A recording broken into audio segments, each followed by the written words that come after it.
Short video this morning. We'll do a longer video later on at 10:42 a.m. That's a good number. Wednesday, November 19th, 2025. Mark Kulak, Houstonic.live. I'm titling this one, India's continued Jeffrey Epstein operation continues to shred the United States of America. And we're going to prove it. You reach a point on speculation where you know you're right. You know it. No, I don't expect other people to just go along with it just because I have a good gut feeling. It's an educated gut feeling. But we are going to show that the Jeffrey Epstein operation is really funded by India and financial interest related to India. India has the world's largest population right now, and they are on track within the next 10 or 15 years to have the world's largest economy. The Jeffrey Epstein operation, they utilized someone who had a little bit of a playboy lifestyle, financial connections, maybe some intelligence connections, and they selectively started to hype him up in an otherworldly way, starting after September 11th, 2001, to create the Jeffrey Epstein operation. And the Jeffrey Epstein operation is about ensuring that all the focus that the United States is divided on a hyper fantastic salacious issue. And it has to be a Jewish pedophile who flies around the world and compromises people with countless amounts of dollars. It's designed to be so salacious that nothing else can be paid attention to. It's designed to be more salacious than 1 million Americans dying in the overdose epidemic. 1 million. Out of a country of 300 million, 1 million are gone from the opioid epidemic, and the Epstein issue continues to rise to the top. Child prostitution is driven mostly by addiction. It cannot get any visibility because of Epstein. We had hundreds of thousands of people killed in the pandemic, murdered, with things such as protocols specifically getting people to have ARDS with supplemental oxygen, no visibility because of Epstein. Epstein issues designed to be so hyper salacious that nothing else can possibly get through. I swear if there was an asteroid that hit the United States and killed 100 million people tomorrow, within a week, the news cycle will be back on Epstein. It is irrationally promoted. Now, I think a lot of Americans do notice this, but they can't get away from it. Whether you're looking at mainstream media or alt media, all you see is Epstein. That's it. That is it. It's Epstein. Now, Epstein very specifically is Jewish, and it's all about Israel. And then they want to focus on Israel. Now, Israel's a very small country, land-wise, almost insignificant. Location-wise, somewhat significant because of all the pipeline routes that can run through it. In particular, the European routes to India go through Israel and Gaza, which is one of the reasons why India is so heavily focused and invested in Israel. Nobody talks about this. Israel is almost not even in the top 50 of economies. It's not a very strong country. It is what it is, and I know people want to think otherwise and say otherwise, but it is what it is. It's not a very strong country. It's not a very big country. It's not a very populated country. It's more educated than average country, but it's not really about Israel. It's about India. The Epstein issue, I reminded a few people yesterday in chats, who is the primary person pushing Epstein right now? It's Ro Khanna. Now, Ro Khanna was born in the United States, but barely. So we have an Indian man promoting Epstein. Indian man, the woman behind him, Marjorie Taylor Greene, is very significant because she really came into prominence through her association with, guess who? Probably Greg Glassman and CrossFit. That's where the money comes in. Now, Greg Glassman, through the Broken Science Initiative, is a huge promoter of Robert Malone and Jayanta Bhattacharya. Again, an Indian national who runs the National Institutes of Health in the United States of America, doesn't know why life expectancy is going down, blames it on everything but the opioid epidemic. Opioids, fentanyl in particular, precursors, come from India. But we have an Indian director of the FBI, Kash Patel, he always says he's Ugandan, who won't talk about it. It's all about trying to find ways to point at Israel for everything. So India is right now the massive supporter of Israel, and India is using Israel as a shield and basically as a hammer to destroy the United States of America. Epstein operation is going to be about India. So Marjorie Taylor Greene, also part of the Jayanta Bhattacharya India assault. Now, Ro Khanna, whose background I'm going to get into in just a moment, has associated pretty frequently with the ambassador to India for the United States, Richard Verma, who was born in either India or Canada. Again, chief strategist for Harry Reid. He set up the Windber Cancer Research Center. He worked with Robert Malone back in the 1999 or 2000 or 2001.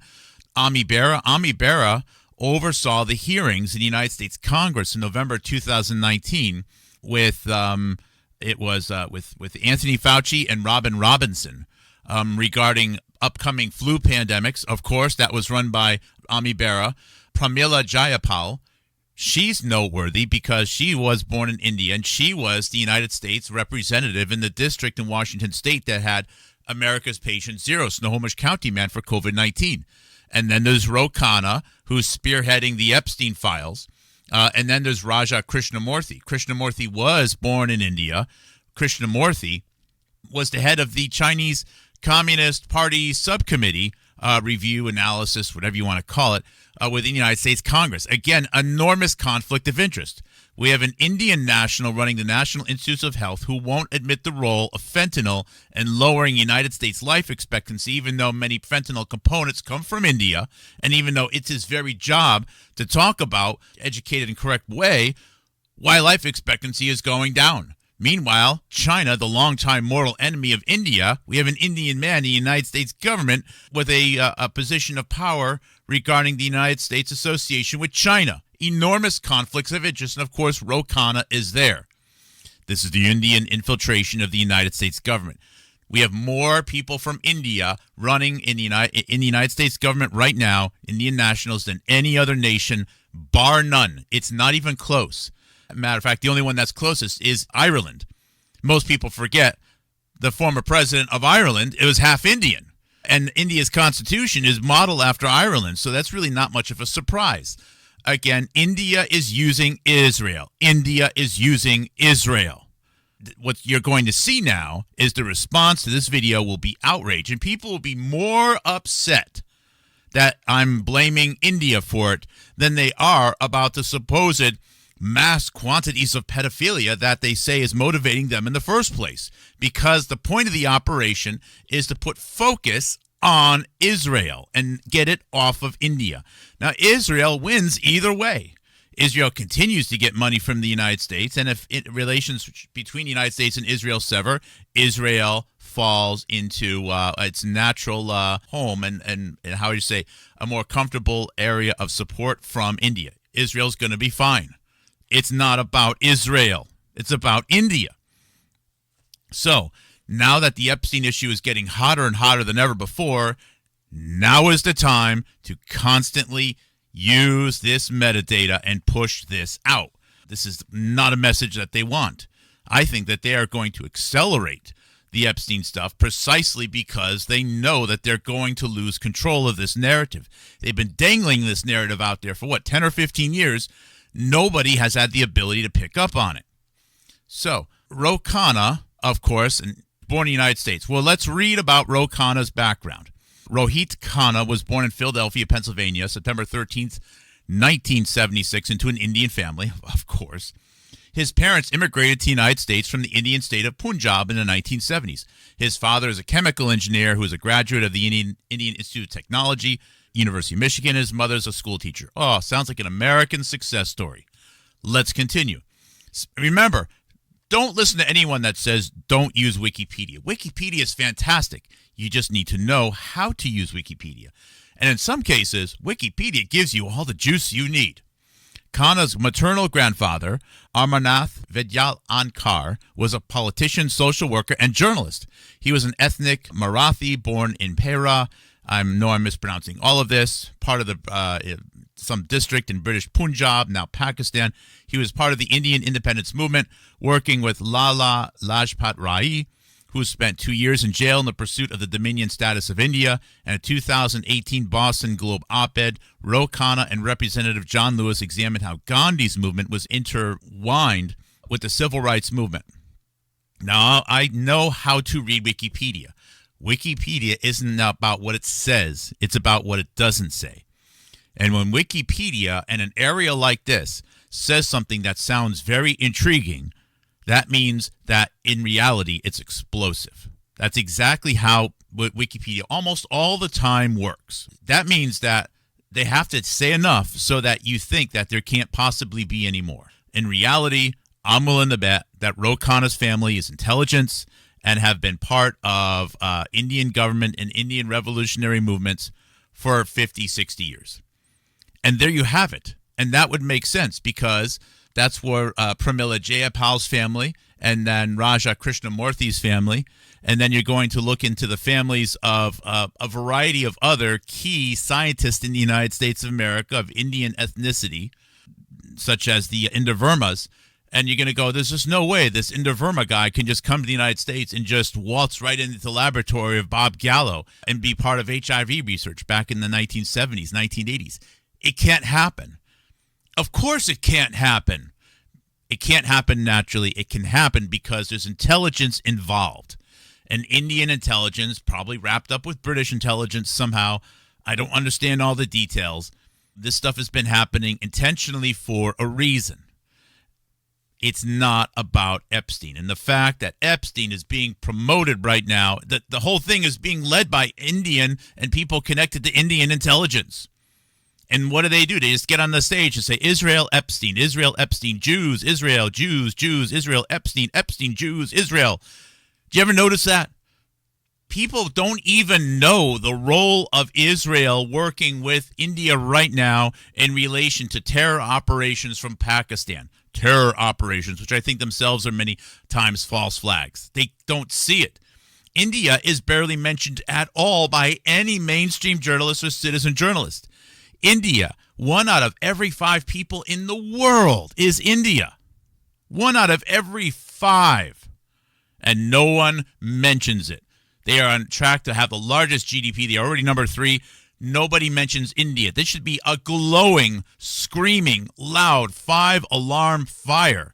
Why doesn't anyone mention it? They don't mention it because they're covering it all with this distraction about Epstein. And this is not going to last long. And there may be other channels that have exposed this, I don't know, that are so buried that I'll never find them and they'll never find me. But you're listening to me, which means somehow you found me. So now you know, you are privy to this. And now you can go and you can listen to other people go, geez, it's strange that they'll never mention India. They mention Israel and Jews and Zionism. It's Zionism and Jews. Can you tell me anyone, have you ever met anyone who wakes up in the morning, has their coffee and eggs and goes, God darn it, I want to spend the rest of my day and all my money and every breath until the day I die making sure that we get back to the Zionist homeland? I have never met a Jewish person that said, wow, getting back to the Jewish homeland is what it's all about. I've never met a Christian that says, oh, Zionism, it's all about Israel, and Israel's the center of the world. I've never met anyone. It's a hoax. Maybe there's a few out there that I haven't met. It's a hoax. Zionism is a hoax. It's all a hoax. There's nothing but infiltration and liars and people that are willing to be traitors like Marjorie Taylor Greene and sell out their own country for some money. That's all there is. So I covered yesterday Richard Verma. The story that I'm going to get into in my second show that I'm not covering today is I have found a channel on YouTube that is an absolute gold mine. This one here. This is a channel. The man's name is Daxton Brown, Daxton Brown. He probably lives in Nevada. I don't know. He sounds like an American, and he made several videos on Harry Reid over the last 3 to 10 years. And this one is titled Harry Reid Documentary, City Center, and the Donor Bribe. And I'm going to play all of these later on with some more critique. The recession that began in 2008 was especially hard on Nevada and Las Vegas, with 13% unemployment and accurate predictions that no new major casino properties would be built for 10 years. For this reason, the completion of MGM's City Center complex, thrown into doubt by the collapse of its Dubai partner and a potential default on $1.2 billion in finishing loans, spurred Harry Reid to action. Reed personally phoned bank CEOs, supposedly to attempt to save an estimated 40,000 jobs. A darker interpretation is that Reed squeezed banks to bail out his longtime friend and major donor, Kirk Kerkorian, in a quid quo pro that had nothing to do with the well-being of Nevadans. Okay, so Kirk Kerkorian is a entertainer, a hotel owner, investor in the state of Nevada. Kirk Kerkorian, you should know, just note the last name. That's an Armenian name. I was just mentioning about an Armenian yesterday, Vartan Gregorian, and another Armenian who founded Moderna named Nubar Afeyan. Armenia is important. Matter of fact, 2 weeks ago, the nation of India just made a major arms deal with Armenia. Even though there's not many people in Armenia, India is using Armenia as a place to be able to lend money to and then have that money used for Armenians to buy Indian military aircraft, which are then being used to patrol airspace and protect against military planes from Pakistan. So even though Armenia doesn't border Pakistan, a decent distance from Pakistan, Armenia is being used as an Indian air base. How does all this connect? So I guess Harry Reid got a lot of his startup capital and a lot of his funding and support from Armenian families and mafia connected with Armenia. That's very interesting. And keep in mind that Harry Reid's chief strategist was Richard Verma. Harry Reid's chief strategist was Richard Verma. Harry Reid's chief strategist was the person who set up the Winburn Center at 9/11. Harry Reid's chief strategist became the ambassador to India and is now a colleague of Ro Khanna and Pramila Jayapal and Ami Bera and Raja Krishnamurthy and presumably as well Jayanta Bhattacharya and so on and so forth. The Indian infiltration and control into the United States government is very real. You don't hear about it because of Epstein. And who keeps yelling Epstein? It is the Indian infiltration that is yelling Epstein the loudest. Doesn't it make sense? India has 120 people to every one Israeli. India has, I think, 20 to 50 times as much money as Israel. You really think India is just sitting there eating Indian food or whatever it is they do all day long, trying to figure out how to speak English in a way that that they can be convincing telemarketers? Do you really think so? I don't think so. I think that's all a hoax. I think that's all a hoax. India is the superpower of the future, and you can't hear about it because of Israel. And the Israel mythology is being promoted and funded by India. Going back to the Kerkorian comment here, because there's several other interesting things here. Kirk Kerkorian, some people say that Trump modeled his business after Kirk Kerkorian. That's bullshit. Trump modeled his business after what he learned from his dad and his grandfather. Trump modeled what he learned after his own family. So they use Kerkorian, who I don't know that well, but they use Kerkorian as a way to be able to slander Trump. Now, Kerkorian, obviously, big DNC, and this video goes into how all the money laundering happens in Nevada, mostly to benefit the Democratic Party. The Democrat Party gets a ton of its funding through money which is laundered through Nevada. And Harry Reid. No wonder why Harry Reid was a Senate Majority Leader. And the Senate Majority Leader had Richard Verma, associates of Ro Khanna, and other people promoting the Epstein mythology by his side the whole time. Another person that was connected for many, many years, decades actually, with Harry Reid out in Nevada was John Podesta. And John Podesta goes all the way back to bioterrorism fears pre-9/11 and working with Richard Verma. Richard Verma and John Podesta, I think, were connected in the 1990s, which then brings in another very fascinating detail. Kirk Kerkorian, this Armenian lawyer who's so central here. Remember, Armenia connected with India again. One of the lawyers that he worked with most extensively was a man named Bill Miller. And Bill Miller is the father of Judith Miller of Germs. Biological Weapons in America's Secret War Germs, Judith Miller, which came out, published September 9th, 2001.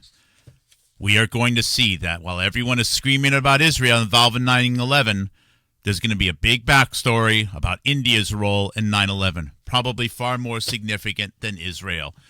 You didn't hear about it because they use it, Epstein, they scream Epstein, they talk Epstein, they pay citizen journalists to put all the focus on Epstein and all kinds of other nonsense. But we're going to change that here. I think these videos about Harry Reid and Nevada are goldmine. Again, that's why Epstein is coming out right now. It's a deflection from India, and the clock is ticking. There's only so much time left before eventually it becomes clear that America cannot escape the clench of India. The clock is ticking, and we're going to burn that wick, the little wick that remains, screaming and arguing and beating each other up about Israel. I'm not going to allow it. I'm going to do my part. I hope you get on other people's channels, send comments, send super chats, send letters, and don't let them get away with it either. That's my quick show for this morning. Thank you very much. Thank you for listening. We'll do a longer one later. I don't know what to say other than stay positive. Maybe it's already lost. I don't know. And if it's already lost, then you know what? We can be that team that's remembered for just going for it at the very end with the Hail Marys and not quitting. God bless.